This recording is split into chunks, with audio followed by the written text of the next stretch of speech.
पूरी विश्व में स्वप्न हुआ साकार, राष्ट्र संघ के मंच से हिंदी की जयकार। हिंदी की जयकार हिंद हिंदी में बोला, देख स्वभाषा प्रेम विश्व अचरज में डोला। 4 अक्टूबर 1977 विदेश मंत्री रहते हुए अटल बिहारी वाजपेयी ने राष्ट्र संघ के मंच से हिंदी में भाषण दिया था। हिंद हिंदी में बोला तो इतिहास रचा गया था। आज इतिहास दोहराने की बारी प्रधानमंत्री नरेंद्र मोदी के पास है।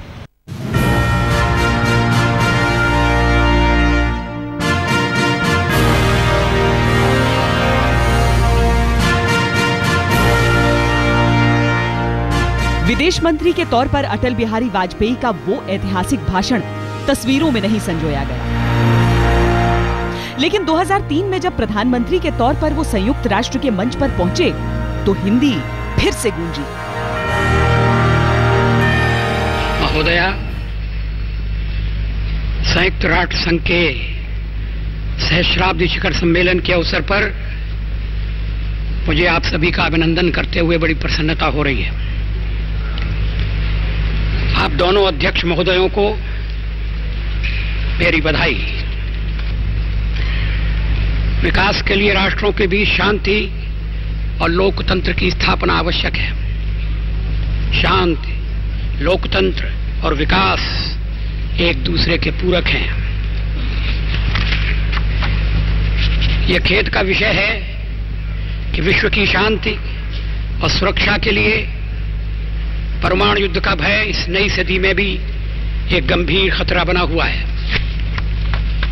पिछली सदी के उत्तरार्ध में भारत विश्वव्यापी परमाणु निशस्त्रीकरण के अभियान में सबसे आगे रहा। हमने इस संबंध में दुनिया के अन्य देशों के साथ अपनी आवाज बुलंद की, मगर उसे अनसुना कर दिया गया। इसीलिए 1998 में भारत को परमाणु हथियारों का विकास करने के लिए मजबूर होना पड़ा, क्योंकि परमाणु हथियार रखने वाले प्रमुख देशों ने परमाणु निशस्त्रीकरण की विश्वव्यापी मांग को लगभग अस्वीकार कर दिया था। वाजपेयी जी की उन बातों को भाषा से लेकर विषय वस्तु तक के लिए सराहा गया। अब बारी नरेंद्र मोदी की है। पंडित अटल बिहारी वाजपेयी जी को हम नहीं भूल सकते। मुझे याद है कि मंत्री रहते हुए एक बार संयुक्त राष्ट्र संघ में जाकर मैंने हिंदी में ही अपने विचार व्यक्त किए थे। लोगों के आग्रह को ठुकराते हुए मैंने कहा कि मैं बोलूंगा तो अपनी भाषा में बोलूंगा।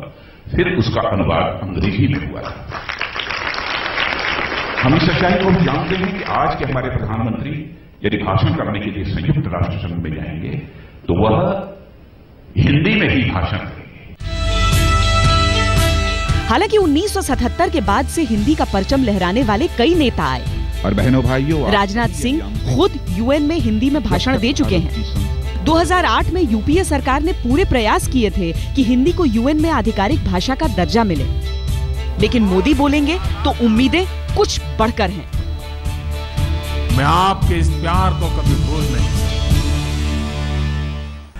देखिए, सबसे बड़ा जो हासिल है वो ये है कि एक संदेश सबसे पहले तो भारतीयों में ये जाता है कि वो अपनी भाषा के माध्यम से दुनिया के बड़े से बड़े मंच पर बोल सकते हैं, अपनी बात कह सकते हैं, जो सबसे ज़्यादा महत्वपूर्ण है। असल में हो क्या है कि हमारे यहाँ एक हीनता इस तरह की बन गई है जिसके माध्यम से ये कहा जाता है कि भाई आप अपनी भाषाओं में ना विदेशों में बात कर सकते हैं, ना विदेशियों से बात कर सकते हैं, और डिप्लोमेसी या राजनयन जैसी चीज़ें वो तो हो ही नहीं सकती हैं। तो ये सबसे बड़ा संदेश है। नरेंद्र मोदी को राष्ट्रभाषा पर कितना गर्व है ये वो पहले ही साफ कर चुके हैं। अमूमन विदेशी दौरों पर अंग्रेजी का इस्तेमाल किया जाता है, लेकिन प्रधानमंत्री मोदी ने इस मामले में परंपरा को तोड़ना ही पसंद किया। एक विकसित और तेज गति से बढ़ता भारत न केवल एक विशाल आर्थिक अवसर रहेगा जिससे जापान को भी बहुत लाभ मिलेगा, बल्कि वह दुनिया में लोकतांत्रिक शक्ति को मजबूत करेगा और स्थिरता बढ़ाने में एक बहुत बड़ा कारण बनेगा। पीएम मोदी इससे पहले भूटान, नेपाल भी गए। स्थानीय भाषा के चंद शब्द जरूर बोले, लेकिन अंग्रेजी से परहेज ही किया। चलिए, जापान, भूटान, नेपाल ये तो ऐसे देश हैं जहां अंग्रेजी मुख्य भाषा नहीं, लेकिन अमेरिका जाकर हिंदी बोलने का अपना अलग महत्व होगा।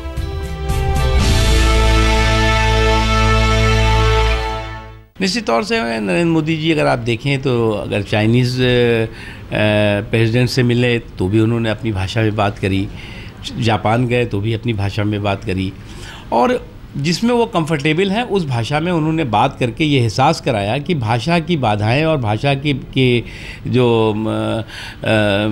बैरिकेटिंग्स हैं वो जो है वो तरक्की के रास्ते में कभी भी स्पीड ब्रेकर नहीं बन सकती।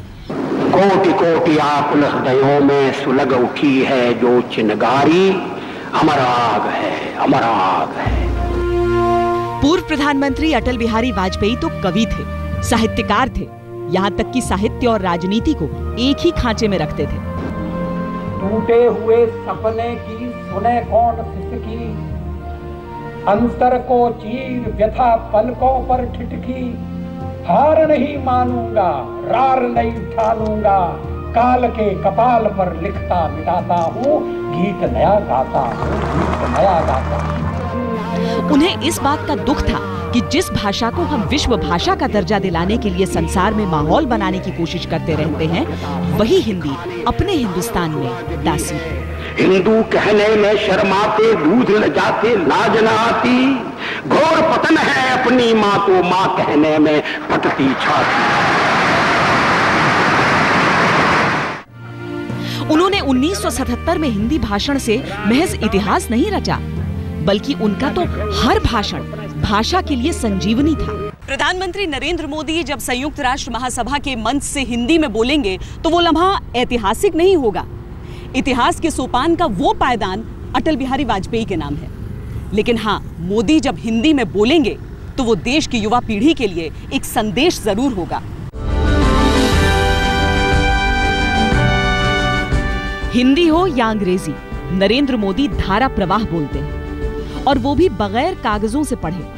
ये बात इसरो के उस सम्मेलन से भी सिद्ध होती है जब चंद वाक्य हिंदी और चंद अंग्रेजी में वो लगातार बोलते रहे। बड़ी अच्छी बात है क्योंकि हिंदी के प्रति लोगों की जानकारी बढ़ती है, लोग जान जाते हैं कि हिंदी कितनी अच्छी भाषा है, उसकी क्या स्पेशलिटीज़ हैं, और पूरे देश में हर एक, पूरे विश्व में हर एक अपनी जो राष्ट्रभाषा होती है उसमें उसकी गर्व होनी चाहिए। पीएम मोदी जानते हैं कि जब वो संयुक्त राष्ट्र के मंच से बोलेंगे तो दुनिया उन्हें सुनेगी। वाजपेयी की धरोहर को, उस विरासत को उन्हें संजोना भी है, बढ़ाना भी है। पीएम की कोशिश यही है। यूं तो प्रधानमंत्री नरेंद्र मोदी और पूर्व पीएम अटल बिहारी वाजपेयी की शख्सियत अलग अलग हैं, पर दोनों में कई समानताएं भी हैं। अलग शैली होने के बावजूद दोनों प्रखर वक्ता हैं, जननायक हैं। कई दफा आरोप लगते हैं कि मोदी जानबूझकर वाजपेयी की छवि ओढ़ने की कोशिश में रहते हैं, पर कई बार ऐसा भी लगता है कि सचमुच वाजपेयी का अक्स मोदी में है। हालांकि एक पैमाने पर पूर्व पीएम और पीएम को परखना दिलचस्प होगा। वाजपेयी जी ने यूएन समिट में तो हिंदी में भाषण दिया, लेकिन जब अमेरिकी सदनों की संयुक्त सभा को संबोधित किया तो अंग्रेजी में। हालांकि मोदी के कार्यक्रम में संयुक्त सभा तो नहीं है, लेकिन वो अभी तक आमने सामने की बातचीत में भी हिंदी का ही प्रयोग करते रहे हैं। आप संवाद कर रहे हैं, अपने जो दूसरे देश के नेता हैं और आपस में किसी तरह की अच्छी एक केमिस्ट्री बनाना चाह रहे हैं, अच्छे समीकरण बनाना चाह रहे हैं, उसके लिए तो ठीक है, मैं मानता हूँ कि ऐसी भाषा हो जो दोनों समझ सकें, और अगर उसमें दोनों अंग्रेज़ी में कंफर्टेबल हैं तो वो बात है, नहीं तो अपनी अपनी भाषाओं में करके बात कर सकते हैं, और उसमें हाव भाव से भी फर्क पड़ता है। जब प्रधानमंत्री मोदी ब्रिक्स सम्मेलन के लिए ब्राजील गए थे तो सभी नेताओं से अलग अलग बातचीत के दौरान उन्होंने हिंदी का ही प्रयोग किया था। ये राष्ट्रभाषा को लेकर गर्व है, ये राष्ट्रभाषा को लेकर सम्मान का भाव है, ये राष्ट्रभाषा के प्रति दायित्व है। साल में एक हिंदी दिवस मनाना एक तरफ है, यूएन में आधिकारिक दर्जे की लड़ाई एक तरफ, लेकिन हिंदी को अगर समूचा सम्मान चाहिए तो उसके प्रयोग में लोगों को सम्मान महसूस करना होगा। यही पूर्व पीएम वाजपेयी की चाहत थी, यही वर्तमान पीएम मोदी की चाहत है।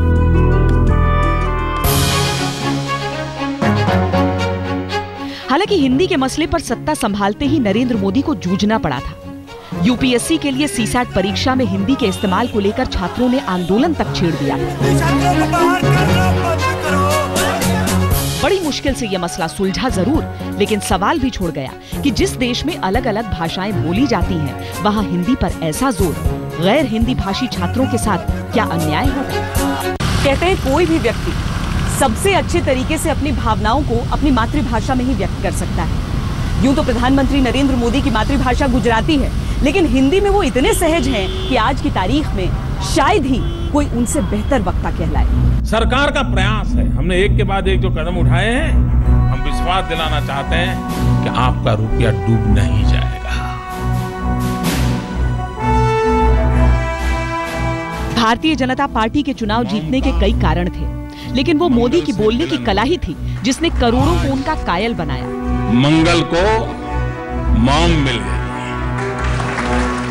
ऐसे में एक सोच ये है कि प्रधानमंत्री मोदी जब हिंदी में वार्ता या संबोधन करते हैं तो अपने आप को बेहतर तरीके से व्यक्त कर सकते हैं। अब जब पीएम मोदी अमेरिका दौरे पर जा रहे हैं तो उन्हें देखने और सुनने की गजब की उत्सुकता लोगों में है। मोदी 28 सितंबर को न्यूयॉर्क के मैडिसन स्क्वायर गार्डन में भारतीय समुदाय को संबोधित करेंगे। पहले भी भारत के प्रधानमंत्री जब अमेरिका दौरे पर गए हैं तो उन्होंने वहां भारतीय समुदाय को संबोधित किया है, लेकिन मोदी का ये संबोधन इस मायने में खास होगा कि इस बार पहले के प्रधानमंत्रियों की तुलना में अधिक बड़े भारतीय अमेरिकी जनसमूह को संबोधित करेंगे। 1977 में संयुक्त राष्ट्र के मंच से दिए उस ऐतिहासिक भाषण के बाद अटल बिहारी वाजपेयी ने एक कविता के जरिए हिंदी का विजय घोष किया था। कह दी कविराय मेम की माया टूटी, भारत माता धन्य स्नेह की सरिता फूटी। स्नेह की सरिता तो फूटी, लेकिन उस सरिता की अविरलता को बनाना है तो हिंद को हिंदी में ही बोलना होगा। उम्मीद है प्रधानमंत्री नरेंद्र मोदी उस विरासत को आगे लेकर जाएंगे। हमारी इस खास पेशकश में इतना ही। देश और दुनिया की बाकी खबरों के लिए आप देखते रहिए आज तक।